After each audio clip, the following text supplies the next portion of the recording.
కేంద్రం good news. జీఎస్టీలో relief తీసుకురాబోతుందా? దీంతో ఏ వస్తువుల ధరలు తగ్గనున్నాయి?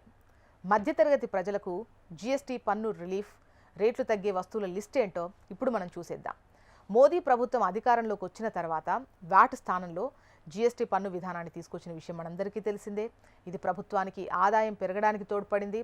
అయితే ప్రస్తుతం మధ్యతరగతి ప్రజలకు అనుగుణంగా పన్ను రేట్లలో తగ్గింపును అందించబోతున్నట్లు తెలుస్తోంది. అందుబాటులో ఉన్నటువంటి సమాచారం ప్రకారం అనేక వస్తువుల ధరలను అధిక జీఎస్టీ బ్రాకెట్ నుంచి తక్కువ పన్ను స్లాబ్కు మార్చాలని కేంద్ర ప్రభుత్వం కసరత్తు చేస్తున్నట్లుగా తెలుస్తోంది. ఈ ఏడాది ప్రారంభంలో ఆదాయ పన్ను విషయంలో పన్ను రహిత ఆదాయ పరిమితిని న్యూ ట్యాక్స్ రిజిమ్ కింద 12 లక్షలకు పెంచుతూ ఆర్థిక మంత్రిత్వ శాఖ బడ్జెట్లో చేసిన ప్రకటన మధ్యతరగతి ప్రజలకు పెద్ద ఉపశమనాన్ని కలిగించింది. అయితే ప్రస్తుతం మధ్యతరగతి, దిగువ మధ్యతరగతి ఆదాయం కలిగిన ప్రజల కోసం జీఎస్టీ పన్నుల విషయంలో కూడా పెద్ద మార్పులకు కేంద్రం శ్రీకారం చుడుతోంది.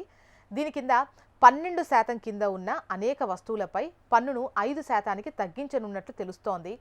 కేంద్రం తెస్తున్నటువంటి జీఎస్టీ పన్ను మార్పుతో తగ్గే వస్తువుల లిస్టు విషయానికి కనుక వస్తే టూత్పేస్ట్, టూత్ పౌడర్, గొడుగులు, కుట్టు మిషన్స్ కావచ్చు, ప్రెషర్ కుక్కర్లు, వంట సామాగ్రి, ఎలక్ట్రిక్ గీజర్లు, ఎలక్ట్రిక్ ఇస్త్రీ పెట్టెలు, చిన్న వాషింగ్ మిషన్లు, సైకిళ్ళు, రెడీమేడ్ దుస్తులు, ఫుట్వేర్, స్టేషనరీ ఈ వస్తువులు, అదేవిధంగా వ్యాక్సిన్స్, సిరామిక్ టైల్స్, వ్యవసాయ ఉపకరణాల రేట్లు తగ్గేటువంటి అవకాశం ఉంది.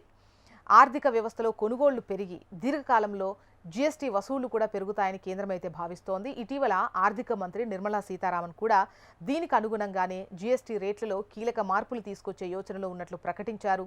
దేశంలోని మధ్యతరగతి ప్రజలకు జీఎస్టీ భారం తగ్గింపుతో రిలీఫ్ ఇచ్చేందుకు తాము తీవ్రంగా కృషి చేస్తున్నట్లు ఆమె వెల్లడించారు. అయితే ఈ నిర్ణయాలకు రాష్ట్రాల మధ్య కొంత సమన్వయం లోబడటం ఆలస్యాలకు కారణమని చెప్పొచ్చు. రాష్ట్రాలు తమ ఓటింగ్ ద్వారా సమ్మతిని తెలిపితే జీఎస్టీ రేట్ల మార్పులు సులభతరం అవుతాయి.